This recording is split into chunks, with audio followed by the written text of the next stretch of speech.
o descobrimento do Brasil. Na segunda metade do século XV, Portugal já dominava bem a tecnologia de navegação, uma vez que já tinha expandido seu reino para outros territórios, como a Ilha da Madeira e para o arquipélago de Açores. Porém, eles queriam expandir além do território, mas também o comércio, principalmente utilizando as especiarias do Oriente. As especiarias eram produtos de origem vegetal, de grande aroma ou sabor. Poderiam ser utilizados na culinária, na produção de óleos, perfumes, incensos. Porém, o mar Mediterrâneo, que seria a rota mais fácil para chegar até as Índias, estava dominado pelos italianos e pelos bizantinos. Com isso, os grandes exploradores tinham um plano arriscado de atravessar pelo sul da África e assim chegar até as Índias. Fato esse que se tornou plausível depois do explorador Bartolomeu Dias dobrar o sul da África em 1488, na região do Cabo das Tormentas, que, após esse feito, virou o Cabo da Boa Esperança. Em 1494, Cristóvão Colombo conclui a sua viagem e retorna à Europa com a descoberta de um novo mundo, a América. Junto disso, Portugal e Espanha se reúnem e criam um acordo entre si, que dividiam não só as novas terras, mas o mundo inteiro. Em 1497, o explorador Vasco da Gama parte da sua viagem e retorna com sucesso após um ano, mostrando que a viagem para a Índia, através do sul da África, era realmente possível. Então, no dia 9 de março de 1500, com um total de 13 embarcações, parte de Portugal a expedição comandada por Pedro Álvares Cabral em direção às Índias.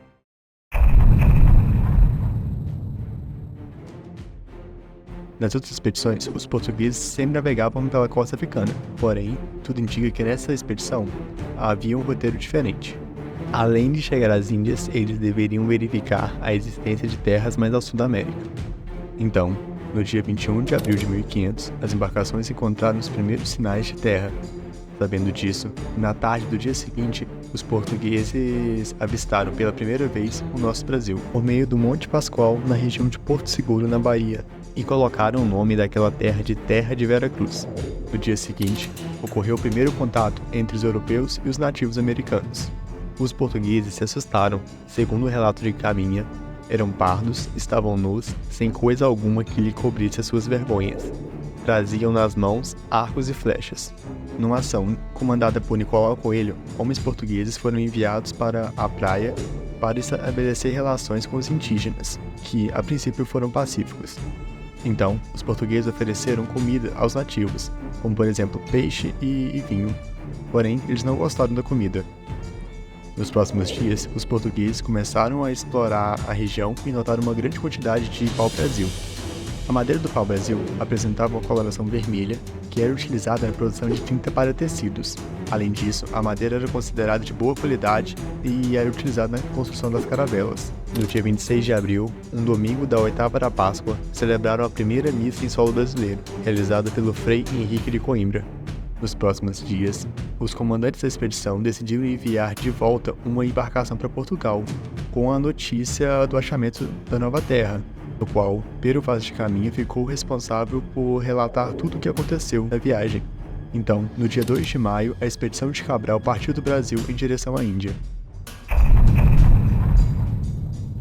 A chegada dos portugueses ao Brasil não causou tanto impacto em Portugal. A princípio, a única medida foi a construção de feitorias, uma vez que o comércio com a Índia era muito mais lucrativo. As feitorias eram basicamente entrepostos comerciais portugueses, onde se concentravam as atividades mercantis de Portugal. Nesses primeiros anos, Portugal explorou unicamente o pau-brasil, trocando facas e espelhos pela mão de obra dos nativos que recolhiam a madeira e entregavam aos portugueses. E assim se manteve, por uns 30 anos.